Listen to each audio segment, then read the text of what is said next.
গরমকালে টক খেতে কত ভালো লাগে বলুন। আজকে বানাচ্ছি আমি মাছের টক। তবে এটা আম দিয়ে বানাবো না, বানাবো তেঁতুল দিয়ে। আম দিয়ে আলাদা টেস্ট হয়, আবার তেঁতুল দিয়ে আলাদা টেস্ট হয়।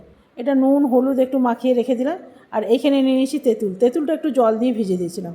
এটা কাতটা আমি বার করে নিলাম। কড়াইয়ের মধ্যে তেল দিয়ে সামান্য একটু নুন দিয়ে দিলাম, তাহলে মাছগুলো ভালো উঠে আসবে।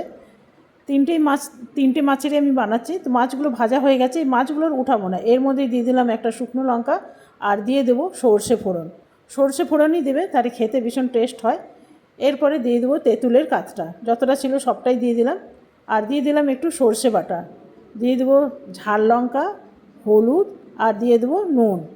দিয়ে ভালো করে একটু ফুটিয়ে নেবো। আর দিয়ে দেবো চিনি। চিনিটা আপনারা পছন্দ মতন দেবেন। এটা আমার মাছের টক কিন্তু একদম রেডি হয়ে গেছে।